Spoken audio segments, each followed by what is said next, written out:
Hey guys, I just want to tell you about something else that Bill, Voldemort, and I are working on. It's called Living Influence Leadership. It's for business leaders who also happen to be Christians.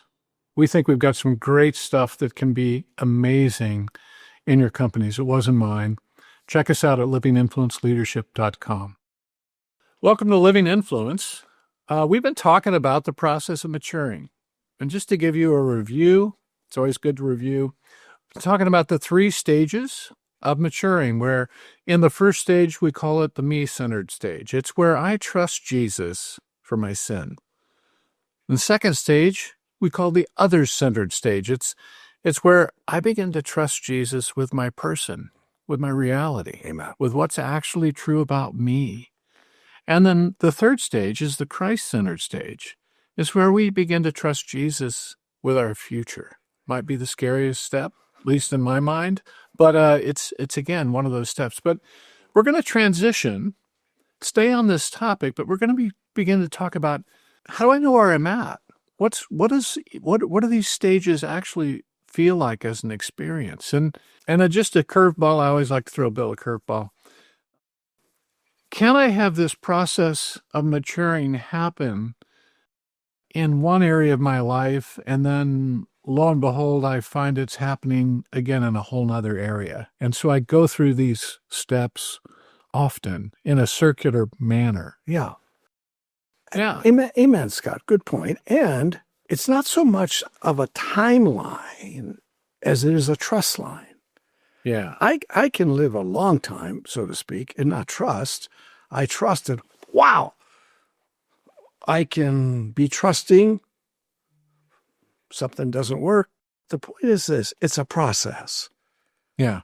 And the process is built on, and say this carefully, the process is built on principles of truth that, when trusted, transform me.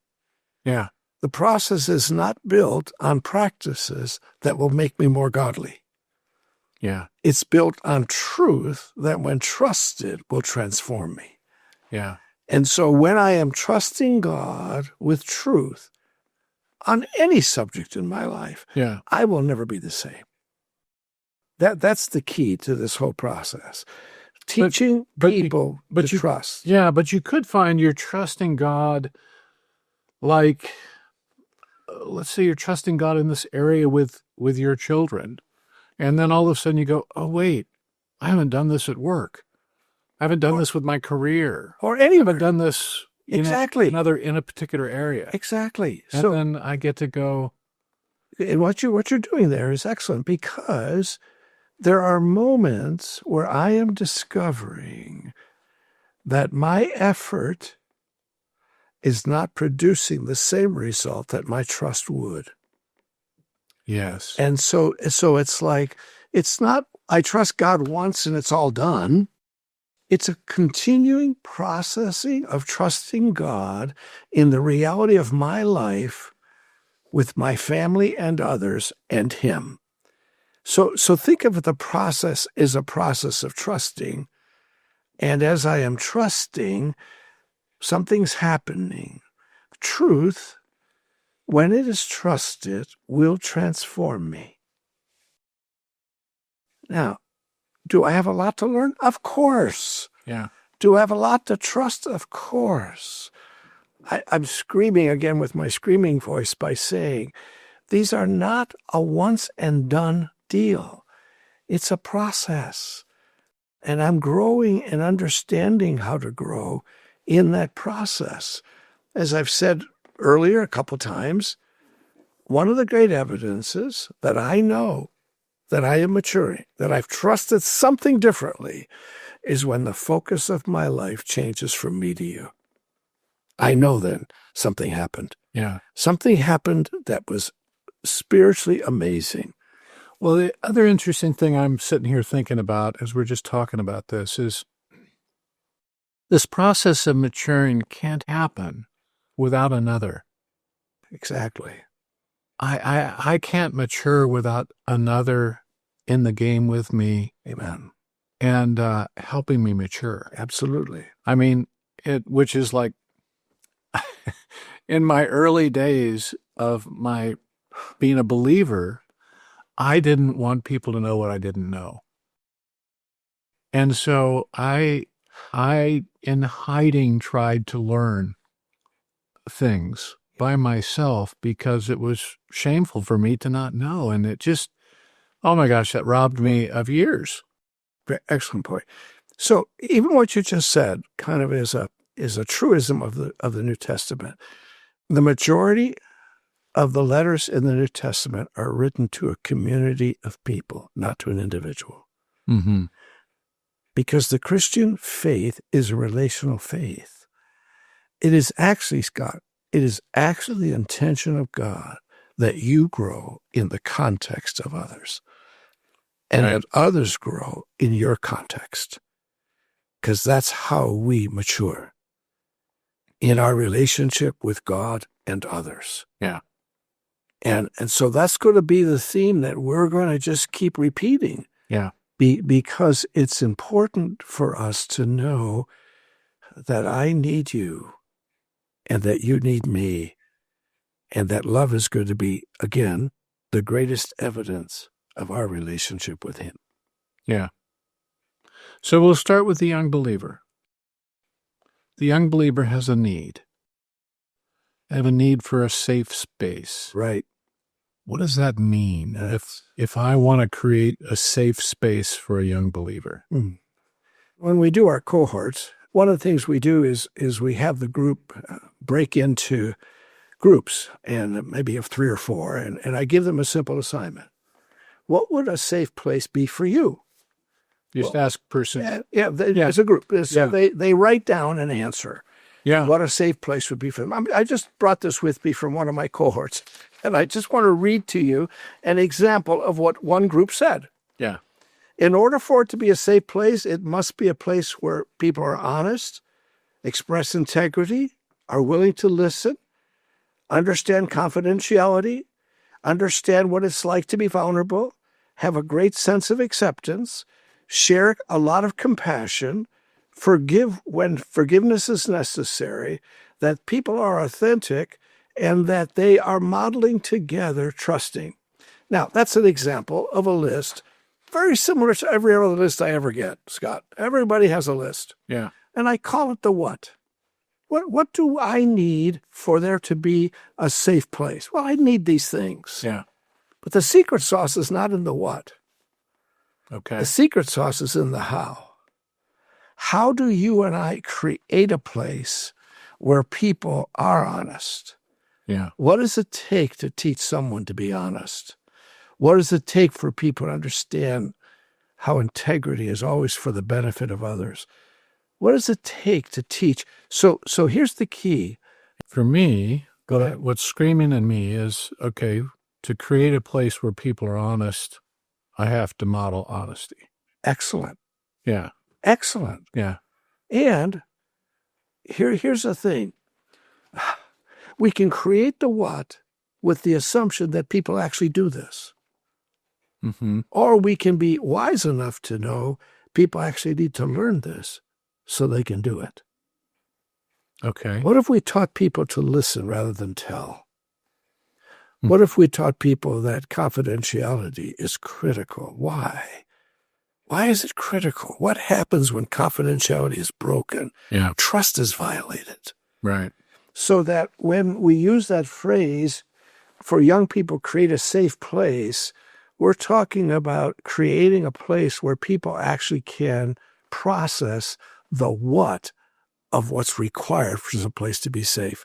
And oh, by the way, this only takes tons of time, tons of energy, tons of effort, and tons of learning. But it's critical. Yeah, I've been working with a team that runs a ministry in Guatemala. Yes. And the Guatemalan culture is a culture of performance. It's very legalistic. Yes. And in fact, they're taught, the pastors are taught, when you minister to someone, you must not tell them that you struggle with what they're struggling with. I mean, you gotta pretend like you have it figured out. Yeah. And the minute you do, you're no longer safe. So I started teaching that you actually need to learn how to hear someone's vulnerable story and respond to it properly. And you have to then actually learn how to tell your story and experience people responding to your story. And so you got to do both. And if you haven't experienced both, you won't understand this experience. And so That's beautiful. And so I modeled by telling my story first. Right. And asking for their response of like, what did you experience as you heard me tell my story? Excellent. And then we took the leader of the group and he did the same. And so now I have members of this team and they've known each other for 30 years and they're telling stories For the first time. for the first time ever. They didn't know this about one another. I believe it. I'm still thinking they're learning to trust. I still think they're thinking that I've now disqualified myself. And I'm hoping in the coming couple of years that changes. Excellent. Well, and so that triggers in me a reality. You just quickly mentioned several things that make a place safe. So that critical to safety is permission for story to be told. Yeah. And to not be critiqued, criticized, minimized, but loved. Yeah, I always say it's like when someone's shared their story, I said, this is holy ground that we've just been standing. Good for you. And so we need to treat it as holy. And what was shared is this person's story, and it's not your story. It's not your story to tell. Amen. It's not your story to tell unless you have their permission to tell it. But if they don't give, if they've not given that permission, you cannot tell it. But it's holy. It's holy. It's amazing what it does to a group. So for a young believer, what do they need? They need that safe place. Yeah. Because we are aware that they come into, as we said earlier in one of our sessions, because they come into their faith, they're very aware of what their sin and the sin of others have done to them. And so our propensity is to hide. What a safe place does, and your example in Guatemala, a safe place does, it creates an opportunity for the truth of my story to be told. Now, what that does, the safe place creates a place where I do not have to hide. Your example was the Guatemalan pastors are taught to hide. Right. They're taught to hide. Well, this is a no-duh statement, but sin flourishes in darkness. It's like teaching Guatemalan pastors to hide is giving Guatemalan pastors to sin a lot because that's what happens in hiding. But as we talk about this process of maturing, and we have this young believer, and we're giving them a safe place where they can be known so they don't have to go into hiding. And as we said earlier, because this we know, hiding is the place where whatever I'm hiding becomes my identity. Isn't that tragic? Yeah. It's tragic. Now, I already know that.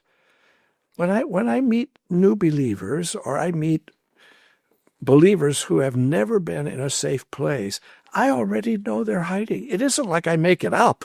Yeah. I already know they're hiding. What I also know is they have yet to discover a place where it's safe, where they don't have to hide. And so one of our goals is to be a place where that is true. And I keep referring to our cohorts, but that's what we do. We create a safe place, and then people tell their stories. And as you are experiencing in your story, you tell it a lot, is that people say, boy, looking at you, I'd never know that was true. I'd never know that was true. Yeah.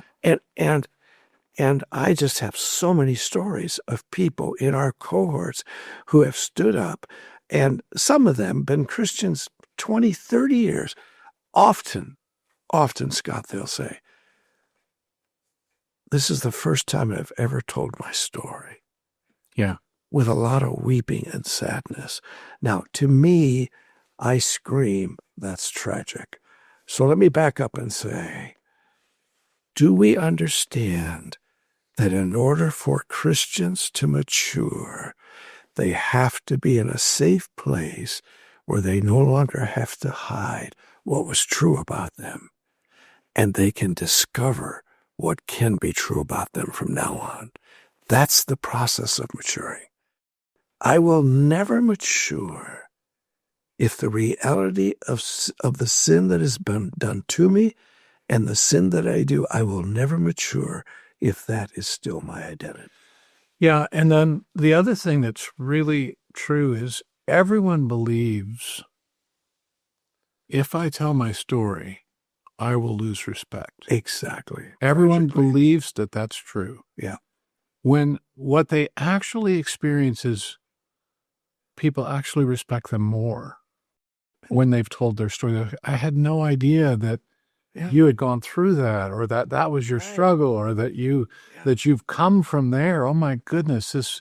So getting to tell your story and and this is why you need the others, getting others to go, oh my gosh, I can't tell you how much more I respect you knowing the story. Amen. That's almost always, I've never not seen that to be true. I agree with you. Now, here's an interesting reality. Because it's a safe place, nobody in the room has a desire to fix what they've heard.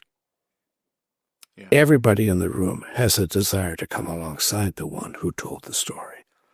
I just gave a good insight to health. Nobody likes to get fixed. I'm just going to mention that, the obvious. Nobody likes to get fixed. So what we do is, like these pastors, we hide our reality for fear that somebody's going to come fix me. Exactly. Yeah. And in fact, sometimes that happens. Yeah. Right. I mean, it should happen, but not in that moment. Yeah. There are things in the story that probably do need attention, but in the moment, a person needs to be affirmed. Well, I've made the observation that one of the things that I think helps Alcoholics Anonymous be successful is everybody in the group says, hi, my name is Scott and I'm an alcoholic. And everybody does that. And they all have an inability to deal with alcohol. Right. And so nobody's trying to fix each other. Exactly. But you take a small group. Hi, my name's Scott. I struggle with lust. Hi, my name's John. I struggle with greed. Hi, my name's Ingrid. I struggle with gossip. Let's just do that. Well, everybody, I don't struggle with gossip. Let me tell you how to fix it. Exactly. Well said. That's a great example. Yeah. Let's not forget that example. The key is what you just said. Alcoholics Anonymous. I can't fix you because I'm sick. Yeah. If we could just hear that, Scott, hear your point. Look, I'm not here to fix you. I have flesh too. I have flesh too. See, it's like the minute we take the superior position, we've lost the person. Yeah. The minute you've lost the person. Right. In that moment of telling, that person needs to be affirmed and loved, even though they're admitting they're screwed up. But they're admitting they're screwed up in a room full of screwed up people. And that, to me, is the key to safety.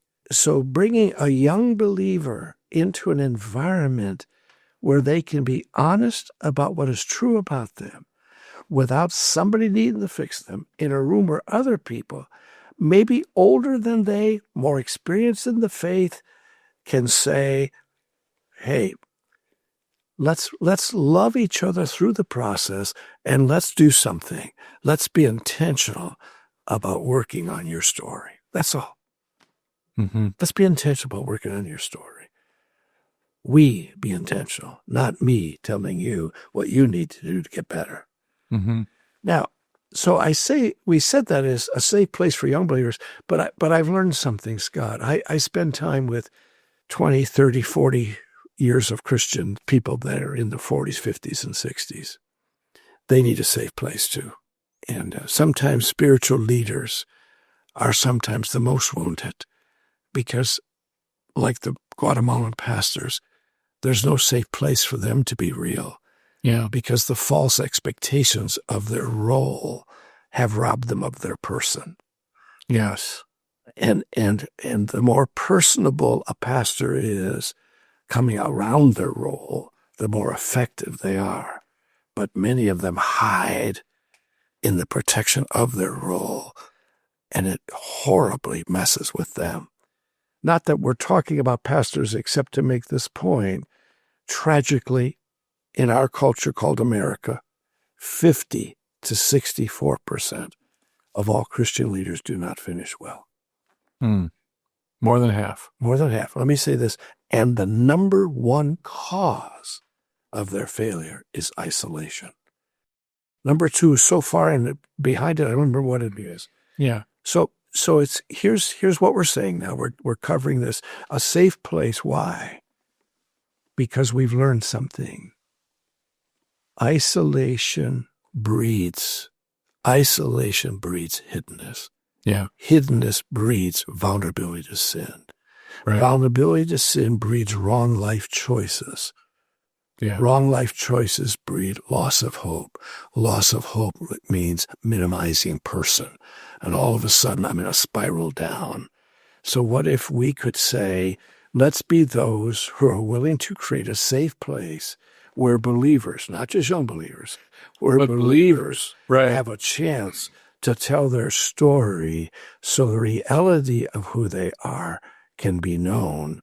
And if it needs attention, that we are able to trust God with his solutions to our needs. That's the key. So the question is, have you found a safe place to tell your story? Amen. Have you provided an opportunity for someone else to have a safe place to tell their story? Thanks for watching Living Influence. We hope to see you next week.